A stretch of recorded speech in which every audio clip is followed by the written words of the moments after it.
Birinchidan, masalan, dasturlashga kirib kelayotgan odamlar bo'lsa, ikkilanmaslik kerak. Masalan, shu sohaga qiziqsangiz, обязательно topshirish kerak.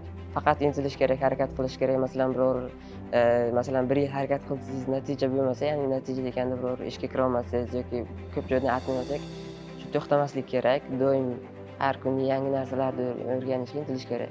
Xatolik chiqqandan keyin, kod yozolmaganingizdan keyin, kattaroq mavzularni boshlaganingizdan keyin qiyinchilik ham o'shanga yarasha ko'p bo'ladi.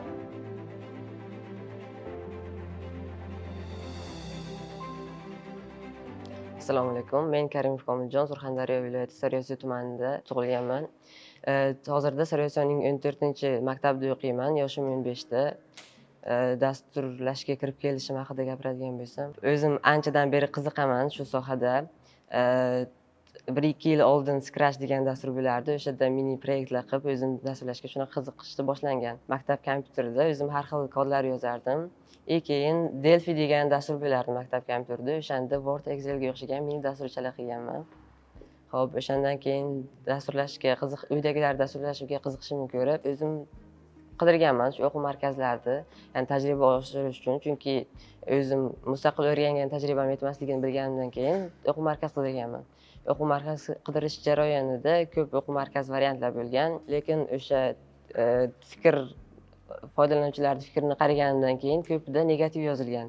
Faqat PDP akademiyaga o'qiganimdan keyin hamma maqtagani uchun shu uydagilarga aytganman. Uydagilar norozi bo'lishgan ancha, yosh bola nima qilasan, hali sanga bor deb. Oson bo'lmagan ularni ko'ndirishim. Keyin ko'ndirganman shu Toshkentga o'zim otamni olib kelib, shu yerga PDPni qaraganimizdan keyin ularga ma'qul bo'lgan. 2024-yil may oyida Foundation kursini boshlaganmiz. 2 oy o'qiganman, yaxshi bo'lgan hammasi. 2 oydan ham, 2 moduldan ham 100% yaxshi natija ko'rsatganman. Keyin asosiy kursga o'tganmiz. Asosiy kursda yo'nalish tanlash kerak bo'lgan. Menda variantlar ko'p bo'lgan: Java, Python, Flutter. Odamlardan so'raganman, masalan, atrofdagilardan so'raganimdan keyin, masalan, Pythonchidan so'rasam, Python maqtaydi. Frontendchidan so'rasam, frontendni maqtaydi. Shunga o'zim izlanib ko'rganimdan keyin men uchun mukammal variant C# bo'lgan. Chunki u universal bo'lgan va ustozimiz ham zo'r bo'lganlari uchun ko'pchilik shu C# ni tavsiya qilingan. Xullas, 2 ta modul to'lish kerak bo'lgan. Birinchi C# kursini o'tkazib olib, aynan shu Akobir Abduvahobov ustozni kursiga o'qiganman. Birinchi boshlanish yaxshi bo'lgan, asosiy kursda oson bo'lgan, lekin 4-5 modullarga kelganimizda qiyinchiliklar ko'p bo'lgan. Masalan, dasturlash hayot ko'zingizga qorong'u ko'rinib ketadi. Xatolik chiqqandan keyin, kod yozolmaganingizdan keyin, kattaroq mavzularni boshlaganingizdan keyin qiyinchilik ham o'shanga yarasha ko'p bo'ladi. O'zim mustaqil izlanganman va ustozimiz ham, guruhdoshlarimiz ham bir-birimiz bilan maslahat qilib, shu qiyinchiliklarni yengganmiz. Oson bo'lmagan. Uydagilarim asosan yosh bola deb qo'yishmagan, shaharga, Surxondaryodamiz o'zimiz. Shu sohaga qiziqqanim uchun menga ishonch bildirishgan. Shu sohani tanlamoqchiman deganimdan keyin ular bilishardi ITga qiziqishimni, shunga ishonch bildirib, meni shu ITga olib kelib qo'yishgan. Ish topish jarayonida ko'p joylardan отказ olganman, taxminan 15-20 ta joylardan. Asosan yosh muammosi bo'lardi. Chunki kirishda kamida 18 yoshdan olishardi. Men esa yoshim 15 da. Keyin Tartib nomli kompaniyaga topshirib ko'rganimdan keyin ular menga qiziqish bildirishgan.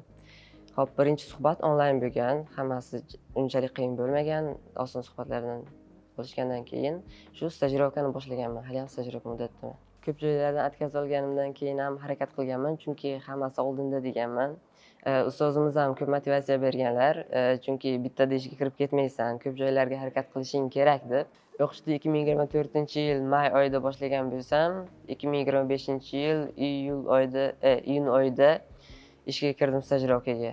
Foundation kursi juda oson bo'ldi, tezda tugatdik, lekin asosiy kursda ko'p qiyinchiliklar bo'ldi, chunki mavzular kundan kunga qiyinlashib borardi.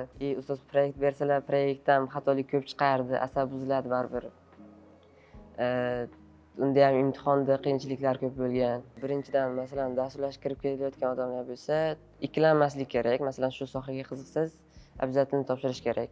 Faqat intilish kerak, harakat qilish kerak. Masalan, 1 yil harakat qilsangiz, natija bo'lmasa, ya'ni natija deganda biror ishga kira olmasangiz yoki ko'p joydan aytmay olsak, shu to'xtamaslik kerak. Doim har kuni yangi narsalarni o'rganishga intilish kerak. Bu natijaga yetib kelishimga albatta sababchi ota-onam. Menga ishonch bildirishganlari uchun katta rahmat. Hali ishonchlarini bundan yaxshiroq oqlayman. Katta rahmat sizlarga va ustozlarimga ham katta rahmat aytmoqchiman. Foundation kursimizdagi Sapar Aliyev Sharifjon ustozga va asosiy kursdagi Akobir Abduvahobov ustozga alohida katta rahmat. PDPni asosan PDPni tanlashimga sababchi bo'lgan narsa shu ijtimoiy tarmoqlardan ko'p qidirganman. Hammasi yaxshi fikr bildirishgan shu PDP haqida birinchi PDPga kirib kelganimda ham atmosfera yoqqan. Talabalari ham masalan 24 ga 7 qolib dars qilsa bo'ladi, talabalar bilan ham muammo chiqsa bemalol yordam beradigan assistent mentorlar ham bor. Ustozlar yaxshi bo'lgan PDPda, keyin atmosferasi ham zo'r bo'lgan. Shu muhit zo'r bo'lgani uchun, keyin ustozlar yaxshi bo'lgani uchun shuni tanlagan. Qiyinchilik bo'lmagan menda. O'zim qiziqqanman, endi har xil bir xil narsalarni tushunmasam, bir xil qiynalib stressga tushadi. Endi unaqa bo'lmagan. 7-modullarda stajirovkaga kirdim. Keyin 2 oy stajirovka qilib, hozir ishga kirdim.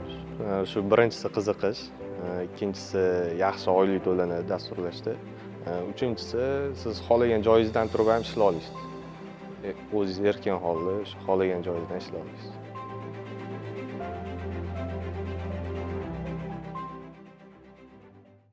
Men Bahodirov Farhod, Toshkentlikman, Toshkentda tug'ilganman. 18 yoshdaman, 154 va 123 maktablarda o'qiganman. Dasturlashga yoshlikdan qiziqardim. O'sha o'yinlarga, saytlar qanaqa yaratilishi, ular orqada qanaqa ishlayotgani, shularga qiziqardim. Keyin o'zim Python o'rganib ko'rganman. Ancha ko'pchilik birinchi shundan boshlaydi. Shu onlayn kurslar ko'rib Python o'rganganman. Keyin shu orqali qiziqqanman. Keyin o'sha boshqa tillarni o'rganishni boshlaganman. Shu keyin C# yoqib qo'ygan. Shu yo'nalish bo'yicha ketishni tanlaganman. PDPni o'zi internetlarda ko'rganman. Keyin bitta ikkita tanishlarim ham shu yerda o'qirdi. Keyin shu orqali PDPga kelganman. Ustozlar yaxshi bo'lgan PDPda, keyin atmosferasi ham zo'r bo'lgan. Shu muhit zo'r bo'lgani uchun, keyin ustozlar yaxshi bo'lgani uchun shuni tanlaganman. Qiyinchilik bo'lmagan menda.